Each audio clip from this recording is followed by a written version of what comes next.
All right, boys and girls, today we're going to pick up where we left off last week, because last week, not the first one of y'all said step away from the grinder. Matter of fact, Gary Rothwell celebrated the return of the cutoff wheel. Now, my man LT over at Garage Time with LT basically said, you might as well finish it, you've already cut the fender. Worst case scenario, you'll have a nice piece of wall art. And he ain't wrong. Now, if you didn't see last week's video, then you got to go back to that video to find out why we're doing what we're doing. If you don't care why we're doing it, stick around. Here's what we're doing. Now, for the 6 of you that have already seen last week's video, you already know what I'm about to tell you. But the simple fact is, we're trying to recreate these vents from these Duraflex GT Concept fenders, which are fiberglass. The difference is, we're going to recreate them on a steel fender. Obviously not that one. Now, the concept here is basically the same thing as last week. We've got to cut some patterns, cut some metal, and then we got to weld that metal in. And then there's a whole bunch of grinding and cleanup work. And then there's a whole bunch of grinding and cleanup work. Now, I only get a couple hours in the morning before work to work on this project. And then I've got everything in the evening after dark, which means anything outside, such as cutting the metal, has to be done in the morning.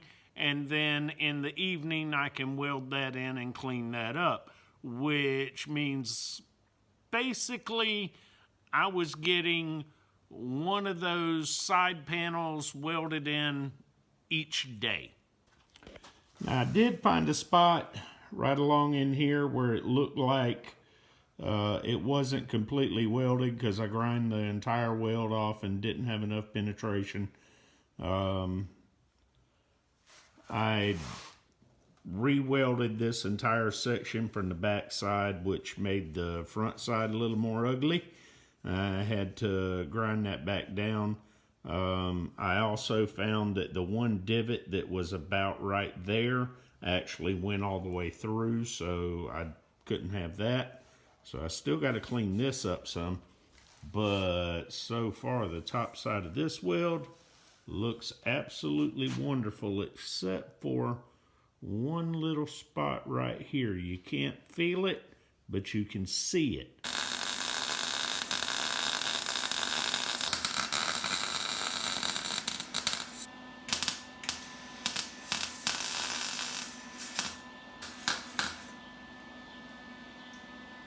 Yep, that's going to be ugly on the other side. Oh, ugly might be an understatement. Let's see if we can fix this before anybody notices. Sometimes when you don't have the right tool, and you don't have the money to buy the right tool, you just got to do what you got to do with the tools that you have at hand. And that seems to be the position I'm in right now. Alright, after a crap ton of filing and grinding and what have you, that's not horrible. I really need to get some new discs for that die grinder Dremel tool that Joe loaned me. It actually looks way better than that side. So, and that was the first one. It's not undoable at the moment. I mean, we can work with this, and I don't know, got to keep going. I think I welded this too high right here, and this is, it caused some heat distortion, brought that down, so I might have to bring that back up somehow. I don't know.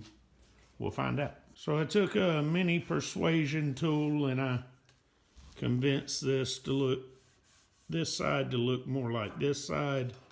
It's not perfect, but all of this is going to require a little bit of Bondo body filler, whatever you want to call it. So that's a shadow, that ain't. Alright, so I pulled the nuts off this old boy. No matter how that sounds, it's the wrong badge, not that it really matters. The plan is not to have a badge because my pinstriping idea that I've got might require us to eliminate the badge. And when it comes down to it, if we're going to use this, then we're going to have to fill up these two holes. But we'll get to that shortly. Right now, this is where we stand. This right here is freaking beautiful. At the moment, I am so not unhappy.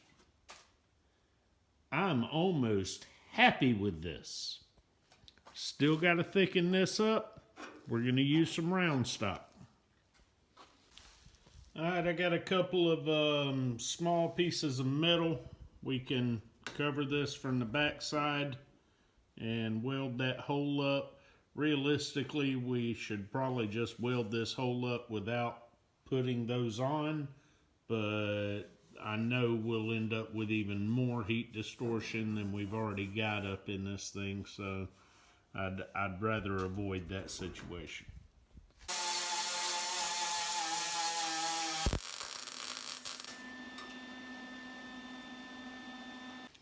I should have just put a magnet behind those two spots, because that right there is where I welded from the back side, as is this and this.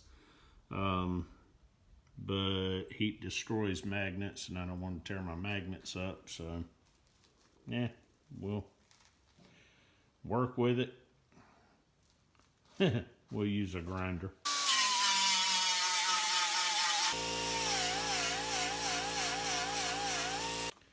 I did have to go back over those a couple times, or another time rather, and that's still warm, and then grind it again, but that's where we're at. We've still got a couple of things to take care of. The first one being this hole right here, which is the antenna hole. The original idea was to French in the antenna on the stupid truck, but I'm thinking maybe it needs to be smooth. We need to just shave it, be done with it, and deal with it after the fact as far as finding a way for radio reception, if we even have a radio. Now, we're going to hold off on that until we do this. This Duraflex fender has a little bit of a thickness right here on this edge, and that makes it look more finished, even though it's freaking ugly, because you can't see it on the video, but it's wavy and it's different thicknesses and all that. It's fiberglass. Now this is 19 gauge metal. It's not as thick, and I want it to be like a woman. I want it thick. Problem is, my first idea was to find some flat stock, how do you say, keyway stock, and I couldn't find any keyway that was small enough, so then I moved to the idea of round stock. Now this is 3/16 inch. It would look good, it would thicken it up, but I feel like, especially on the bottom, it's going to take up way too much of the room that is being used by the vent. On the top vent, it wouldn't be so bad, but once again, my man Joe to the rescue. He brought me some 1/8 inch round stock, and I'm thinking we're going to use that. I think that'll work okay. It'll look better. I don't know. Let's see what we can do with it. Now we're going to hold off on dealing with this because if we mess this up, there ain't no point in messing with that. So we'll see what happens there. I feel pretty confident this isn't going to be a major problem, but now that I've jinxed myself, I'm sure that's going to be what ruins this entire freaking fender. Honestly, I should have done this part first because this is going to be the make it or break it of this fender. We want it below the metal of the fender, but we want it to stick out enough that we can, dadgummit, that we can weld across both pieces of metal without having to go into the edge of the metal. And that's going to be the most, apparently the most difficult part is getting it where you want it with the curve and everything else. Alright, hold on. Alright, let's try some refrigerator magnets.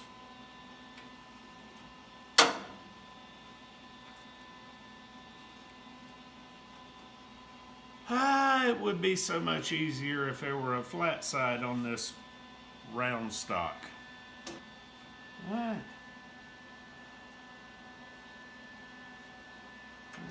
Oh my goodness. As soon as I got it in spot and grabbed the welder torch, it moved.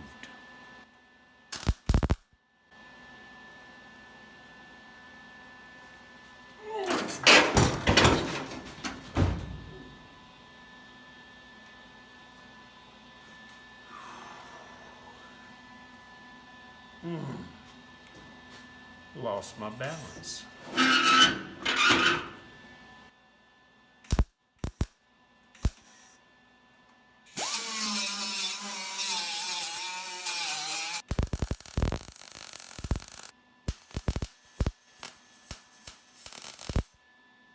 Now we got to do that again. I think that's going to look okay. Maybe. We'll see.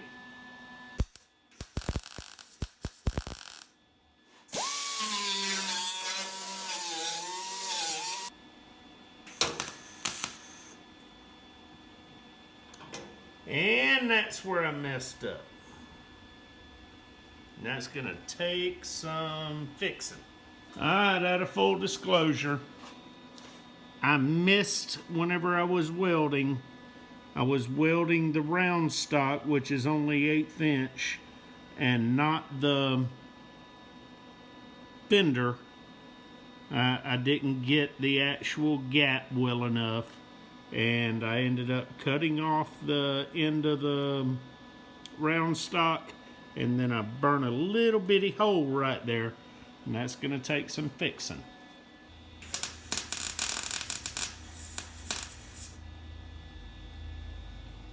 Let that cool down a second.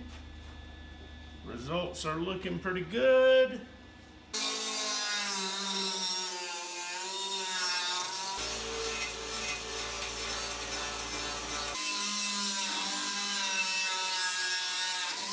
I mean, you can see the divots in the welding.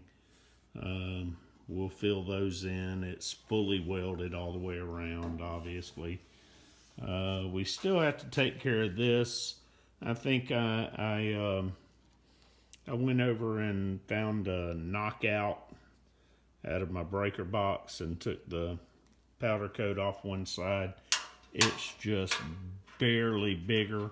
I think we're going to pop it on a magnet, pop it in from the back side, and weld it into place. And I'll let you know how that turns out. Yeah, maybe that'll hold it. Alright, now realistically, I should have ground the edge of this slug and made it fit inside the hole, but there's a difference between what you should do and what we gonna do. But this metal is thicker than this metal because of this bracket.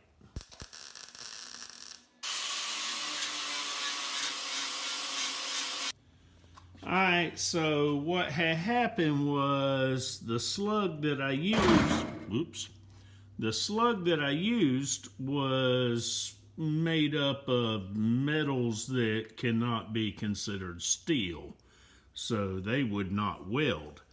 But what I did instead was I welded around the hole, and then I welded inside that, and then inside that, and then eventually we have this entire hole covered with welding wire, because welding wire, well, that's steel.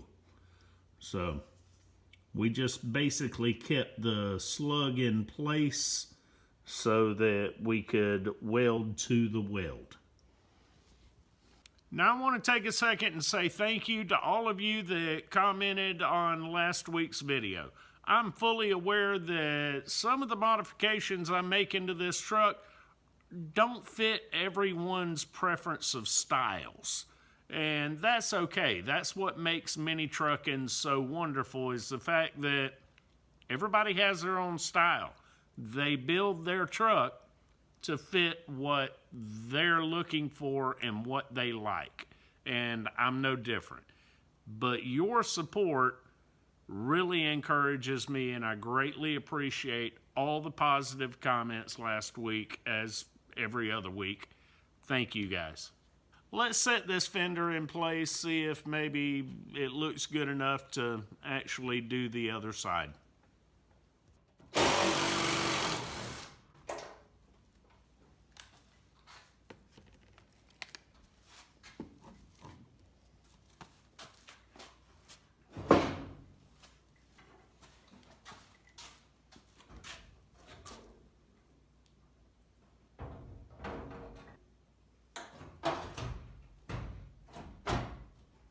Of course, now that's just sitting in place, and it's obviously not bolted in or gapped or anything like that. So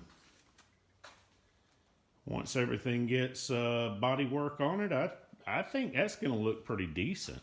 I mean,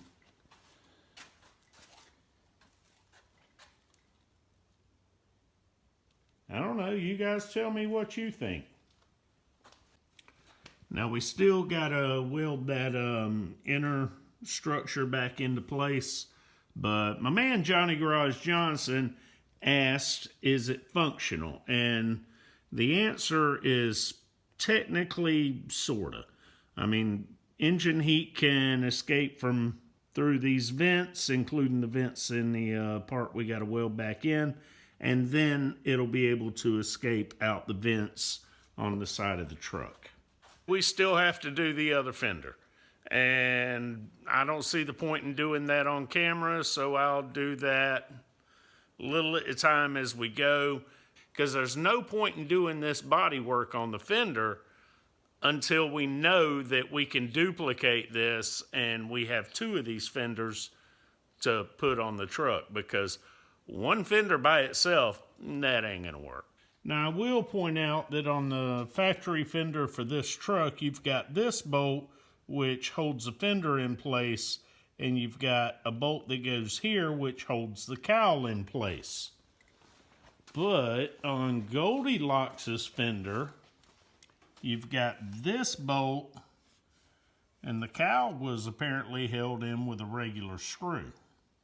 Now, I don't know if this is going to cause me more problems later on down the road, because there might be other differences in these fenders, but I know anytime you go to any of the reproduction sites, it's 82 to 93.